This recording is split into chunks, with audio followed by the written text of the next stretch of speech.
So yeah, in this last section, we're just talking about your media experiences in Bombay, Right. which later became Mumbai also. Yeah. Three things. First is Goan journalist in Bombay, people you knew. Right. Can you name a few names? I remember many Goan journalists like Ronita Torquato. Yeah. Okay. When I was in the free press, so many about 40 years back, was it? 80s, I'm talking about the 80s. So let me go deep down into memory. Yes, in free press, there were journalists. There were definitely Goan journalists over there. Flavia and Dias and all had moved out already. They were back in Goa. Flavia and Dias. Yeah, I remember, yeah. Ivan Ferra was in Bombay. Ivan Ferra was a friend of mine. He died very young, no, poor guy. Yeah, he died of cancer. At the age of 36. At the age of, I knew him. He was a very good friend of mine and a very decent guy. Cousin of Remo Fernandez? Something like that? I don't know, but perhaps he was a cousin of Remo Fernandez. He used to always write under the byline of Ivan Ferra. Yeah, I met him, we used to always chat in the 6th floor of the canteen. And the thing about him is that he never disclosed to me that he was suffering from cancer. We used to meet, we used to have lunch together, we used to go out together. Yeah. And one fine day he died? Yeah, he didn't disclose. He didn't, I can't claim to be I'm not his bum chumps very confidant, but I was definitely a friend of his. Yeah. So I didn't know that he was suffering from cancer. And one fine day, you all heard that he had passed away. Oh gosh. His articles, very precise English. See, there's a dictum in journalism. Don't use 4 words when 1 word will do. Don't use a long sentence when a short word will do. And he adhered to this. Absolutely. His writing was precise, definite. I used to be a reader of the Illustrated Weekly and I read him quite a bit. No, Savia Vegas was there in those days. Right. Ivan Ferra, Devika Sequeira in Indian Express in the magazine section. Right. But Ivan, was a trainee under Mario Cabralisa. I see. And Mario had very positive things to say about him. I read not so long time back, where he was praising Ivan Ferra and things like that. Because in my collection of journalism books, I keep all these things that people say about them. Yeah. He was, I can say because I knew him definitely, and as I said, friend of mine, but he was a hardcore journalist. In the sense he was objective. He never allowed emotions to cloud his reasoning and to cloud his writing. He was a product of this Goa Monitor, a weekly in Goa which had a very short lifespan, edited by Mario Cabralisa. I see. As was Hartman D'Souza. I see. They were the few, and Mario talks about these guys in glowing terms. I see. Yeah, he was definitely someone whom I liked and whom I really, I looked up to. He was senior to me. Shirodkar brothers? Yeah, the Shirodkar brothers were my colleagues. Photographers also. Yeah. Old man Shirodkar and Sriram. 2, 3, 4 of them, brothers, cousins, 2, 3, 4. 2 of them, the old man Shirodkar, and the other Shirodkar also was there. PM Shirodkar, you're talking about. PM. We were all together. There was another guy called Michael Rodrigues. He was a very colorful chap. He was a Goan, definitely. Michael Rodrigues. Because he was a sports journalist? No. He was a photographer, but he used to write. Michael Rodrigues, he used to come, I joined in 85 and about somewhere I used to come to the office, night shift, and I used to say, see, here's someone talking in Konkani. Pad poromre. So pad this guy. There were 2 Mario Rodriguez's, no? One a sports journalist in the Daily, I think somewhere. Mario Rodrigues and was a UNI journalist. UNI journalist was my colleague and a good friend, Mario Rodrigues. From Borivali, who's still around. He's still around. He was with me in midday. Mario Rodrigues. We were good friends, and he was a very good journalist. We were colleagues over there on the desk, and I went to reporting, and then he left midday and he joined the UNI. United News of India. Right. And this news editor called K.N. Radhakrishnan, he was an ex-Indian Express man. He too had a colorful background because he was an Express. He told the Express Goenka that he was getting an offer from midday. Yeah. And they convinced him to stay back, and they went and inducted another guy. I think it was this PM, I had to forget who, and then told him he can leave. Oh gosh. So there was some of those guys. Then he left and he joined as a news editor. But there was something, because when you offer, you don't join, and later on you join. Yeah. I think that I don't have documents to prove everything I say, but I worked with him. And Mario Rodrigues was my colleague over there. As I told you, we just joined, all of us, when the team walked out from midday and started Afternoon Dispatch and Courier. So there was they were planning to start another newspaper called Newsday over there. And I joined midday, and that Newsday never ultimately came out. Newsday was supposed to be part of Midday Group? Or? Yeah, part of Midday Group. but it was never launched. Morning Never came paper out. or what? Morning paper. I see. Morning or after, morning paper. But it never came out. I don't know what went wrong, but it never came out. So we were lucky. Then I told you Mario Rodriguez was with me in midday. Then who else? Erbil, of course, Erbil whom we mentioned in the Yeah, Erbil. Erbil Menezes, news editor, film critic Right. for many Then- years. Devika was there. She came from, she worked for a stint in Indian Express magazine. Yeah, Came but she to wasn't Goa. there in my time. Not your time, much earlier. This Much is before earlier. 83 because in 83 she was back in Goa with the Right. start of the Herald. I've seen a piece. She writes. Yeah. Very good journalist. Mario Cabralisa, of course, was a Mario very prolific- Cabralisa used to write for Pritish Nandi because I told you Nandi was my boss. I Ah. told you. He used And to write for Blitz also. he used to write for Blitz also. He used to come there. Quite a few publications. Many publications. Before that, of course, from Goa, Valmiki Falero, who after the Right. West Coast time closed, used to contribute for a lot. G.R. Singhbal. Absolutely, yes. I remember these names. I remember these names very well. Then this guy's not a, but that artist M.F. Hussain Yeah. used to come to the office very often. Absolutely barefooted. Ah, He used to never wear footwear. He used to I never. see. So he used to always come to the sixth floor and he would walk into Nandi's cabin. ah. M.F. Hussain. And I knew him like that. I mean, I couldn't say, hello, how are you? And he was a Yeah. very kindly man, like a Santa Claus with that. Talking about artists, of course, Mario Miranda, who shaped the image of Goa in the minds of many people in Bombay. Right, Mario has a connection with a lot of movies, books, and films. So absolutely. someone said that in Salman Rushdie's, novel, He figures. as He the figures. artist Must have. Mario or something like that. Right, In Trikal, Sham Benegal's Trikal, the Right. movie, Right. his house is the venue for the setting. right. So, yeah, of course. Comes from an aristocratic family. Yeah, like yeah, him. big house. I had the pleasure of talking to him and interacting with him on the phone 3-4 occasions. I see. There was something to do. And I phoned him up, but he wasn't very forthcoming. I said, I just want your opinion on the subject. I want to quote you and all that. I see. So he asked me about me. I said, I'm from Goa. Why don't you put your views? I said, I'm not allowed to put out views. I'm a journalist and I'm supposed to quote you. And all that. So I phoned him up on 3-4 occasions and I think I quoted him somewhere. But nice guy. Of course, Debashish Munshi, a journalist from Bombay who was based in Goa for a Right, long time. Now in right. New Zealand. Now, A now he's gone to New Zealand. Professor of Management, I see. University of Waikato. Right. He was there when I was in the Times. Yeah, so he was here when you were there. Yeah, he was in Goa when I was there. And that Pushpa Iyengar. Yeah, she was also there. She was an He was his successor to Debashish. Yeah. I remember those days because I was privy to a lot of things. I don't want to disclose what we say. Because I think we used to be in touch with you and used to talk about you that time. He was a close friend of ours. Who? Debashish. He used to mention me. He used to mention. Yeah. You and the other journalists in Times from Bombay, of course, Naresh Fernandez and company were there. Naresh, yeah. Naresh, I remember. There was Goan's Jokey Menezes was there. There was a chap you won't remember. He was my colleague in the reporting department. Okay. Very good journalist. Goan. I like to tell you this. Like there were these Catholic guys from Goan. They would join the Jesuits. They were given a rigorous training. And they became good journalists. Many of them after leaving the Jesuits. Absolutely. Michael Gonsalves was one Michael of them. Gonsalves is a good friend of mine. In Pune, but. In Pune. Michael Gonsalves, Leslie De Monte, and Joaquim Menezes. All the ex-Jesuits. All ex-Jesuits. I don't know why. I mean, I think it's something about the training. In Goa, you have some I think there are one or two of them. So, right. Yeah, so I think it's something about the rigorousness of their training and the language and absolutely. If I may say, I hope it's not taken in a negative sense, but I was told, I won't mention who told me this, but it seems the father, the provincial or something, they said that we want to, one of the three, they said that we have a talent, so we'd like to pursue a course in mass media in that famous institute in Delhi. Correct? Yeah. IMC? Yeah, correct. Absolutely. Okay. So he said, no, we have need of teachers in this rural place where you have to teach maths. So the person, I have nothing to do with maths and I don't know Marathi and I can't speak. I mean, I don't know Marathi. So one of the things of being a Jesuit is that you have to... Obedience. So no I mean, so they had to leave. One more interesting thing I remember Joaquim Menezes is that they told me this, that when you join the Jesuits, you are sent out without a penny in your pocket for about 1 month. Okay. It's called formative training.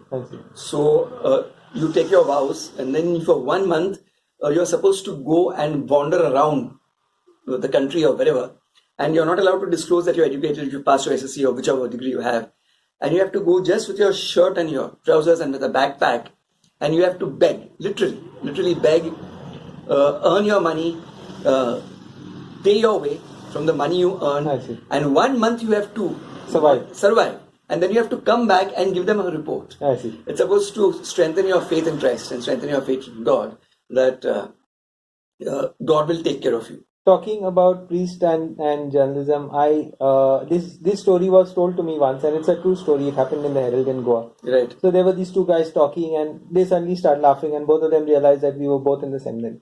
I see. And then a third guy in the room, so he also starts laughing, and he says, "I also was in the seminary." I see. And to cut a long story short, it goes on till about 7 guys were in the seminary, and all of them, like out of the 8 guys in the seminary, all of them were Jesuits. were in whatever, some kind of seminary or the other. And the 8th guy, he was only left, and I think this part is a joke. He said, "No, I had actually become a priest and I left," or something of that sort. So, there. I think journalism is a commitment in some level. Unless you really believe in the power of your words, the power of shaping opinion, the importance of of telling a story. Right. It's not going to be something you do very, very seriously, because as M.J. Akbar once very famously said at a seminar I was at, he said, "If you want money, don't come to journalism. Go sell saris. Go sell saris. Right. You'll make more money that way." Because, of course, people use and misuse, and journalism can be misused in a big way. No denying that. Right. But there are faster ways to make money if you just want to make money than journalism. So this is like a calling in a sense, no? I fully agree with you, and that is where I say I'm nothing. I'm a Times of India product, so I'm proud to be a Times of India product. I'm nothing against them, but if I may be permitted to express my own views, this is where the Times comes in, Bennett Coleman and Company, where they have introduced a contract system where they say we give you money, okay, but your entire working journalist act is tossed out of the window, and you are at their pleasure. You're at their pleasure, where they promise you. I mean, there are journalists who get about more than a lakh of rupees per month. I'm told Mr. Jaideep Bose, Jojo they call him, he gets a huge amount. I mean, he gets he owns the shares of the company and all that. He gets a firm. But he's so whether money will be a motivating factor, that's a big question in itself, because there are studies which show that up to a point, yes, money is a motivating factor. Beyond the point, it doesn't matter whether you're getting absolutely. It is a calling. It's like Jesuit training. What I have found is that these guys, they may say, I would call myself, even if I say so myself, I'm a very competent journalist, because I've broken stories, front page stories on the Times and wherever I've been. I've got my own front pages, edit page, and my columns are there. Yeah. Goan Times and the Goan and whatnot. So the reader can judge for himself or herself. But I would grade myself as a very, very competent journalist. But I would say these guys who are Jesuits are better journalists than me. Better journalists, because they had that. What it took, or maybe the conviction, I don't know. The conviction. See, the dispassionateness, the commitment, determination, the belief in the belief in themselves, what they were doing, belief in what they were doing, and detachment, impartiality. There was this one Catholic guy in the Ahmedabad edition. He was also a Jesuit, Lester. There was a guy called Lester. I forget the surname, but he used to get frequent bylines when I was there, and he was also an ex-Jesuit. Lester something or the other, I forget his name. I used to see his frequent this thing, because my stories were created to all the editions, and they would come out in Ahmedabad and Delhi edition and whatnot.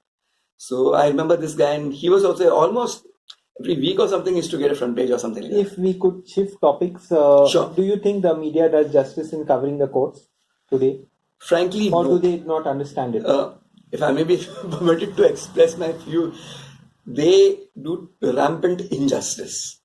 Okay, why? Because number one is that I feel to cover the courts, you have to have a basic legal background. Now, just passing your LLB is not enough. You have to go into the depth of it, and you have to understand that, see what you can publish. For example, I'll tell you the tricks of the trade. Like when you are in the courts, like when you're covering the legislative assembly, you can have a lot of fun. For the simple reason that when statements are made in a court, they may be highly defamatory, they may be false, but you can take them down and publish it word for word, and it is called absolute privilege. That means it is immune from the law of defamation and immune from any action. The court cannot take action against you.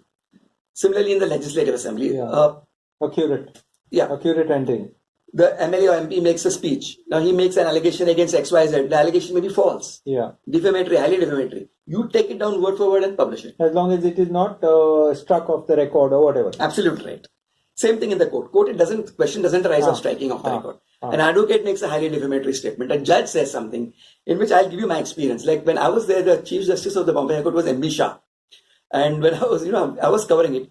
And some JJ hospital had imported some very expensive equipment on the orders of the minister, then Maharashtra minister. And the running into some 70, 80 lakhs or almost a crore of rupees or more. And they were left to rust. So that MB Shah left to rust, not very, very expensive diagnostic equipment. So MB Shah, the Advocate General, I think it was CJ Sawant, he said something and MB said, what kind of a minister is he? Doesn't he know what he's doing? He made some very strong statements. I took it down. Yeah. It was carried in the Times. I see. And next day... Instant response. Yeah. The CJ Sawant went with the paper and said, see what the paper is publishing. And I had taken the precaution of calling my colleague from the Express. There was a Bengali chap, I forget his name. He was a very intrepid guy. He was my rival, rivals for the sake of being rivals. But deeper friendship. So I had called him, very smart chap, I told him to be there.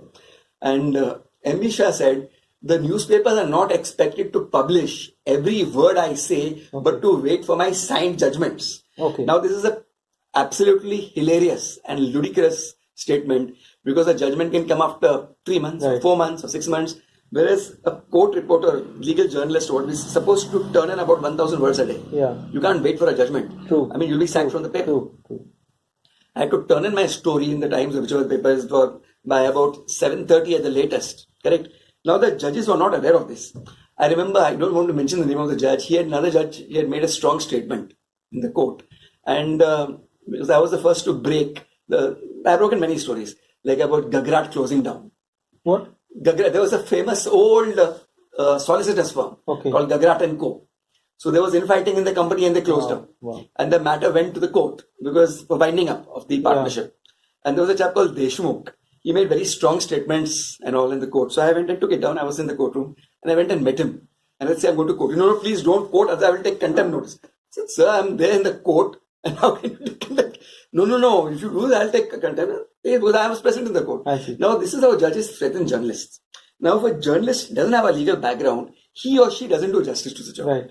As I've said, be in the courtroom, take down word for word and splash it in the papers. All of this, journalists also, seem to be reporting the courts in a hit and miss method. So they are not in the courtroom all along. They miss a whole lot of things. They don't see it as important. It's not as important as politics, for example, is to them. So is that also another form of injustice to reporting? What is covered, I would like to say this. If you have a full-time dedicated reporter, any Goan newspaper or any TV channel, you will be able to fill up one full page or more than one page. Per day. 2 pages. Because there are so many things happening there and so many issues coming out and they are all getting bottlenecked at that place. What they don't understand is that, crime or politics, you just mentioned politics, it all ends in the courtroom. And politician... And the unhidden story often comes out in the courtroom. 100%. You have hit the nail on the head. The story comes out in the courtroom because the lawyer for the politician says this, it's rebutted. So the hidden story comes out in the courtroom. Just be there. Take it down word for word and publish. I'll give you one example. I was waiting for my own case and just last year, some few months back. And there was this petition about Joseph Sequeira. He was the Sarpanch for the Kalangut Panchayat. And I was shocked. Everything came out in the courtroom before that JMFC Court and MAPSA. But it was said that he was working as a waiter. And then he amassed a lot of money and blah, blah, blah. And the whole thing came out. And there was not a single report over there. It was, I can't just pass it on. I mean, it's ridiculous. I mean, lots of allegations about him. I have nothing to say against him. But you have to have a reporter who covers the courts. But Goan papers don't have any full-time reporter. I'm sorry to say. And they have to realize this like crime. Or, see, they have a journalist who will sit in the office and make phone calls. That's not the way. Be in the courtroom, you have to cover from 11 to 5. You have to be there when the matter is taking place. Because, as I've said, crime ends in a courtroom. Politics ends in a courtroom. Anything, whether it's sports, anything, it ends in a courtroom. See, telecast rights are not given, ends in a courtroom. Last question. Last question in terms of journalism versus law. How do you see the two? The two are two sides of the same coin. And I'll explain this very well. In journalism, you have this who, when, where, why, what and how. In law, it is absolutely the same thing. Because I've been privileged to be on both the sides of it. But the shift over was not easy, I'm sure. No, it was very easy because I found I was doing the same thing. I was doing the same thing. Please sit. Yeah. Okay, sorry. No, my pleasure. Yeah. Have I seen, she's Patricia? No. No. She's a journalist, reporter.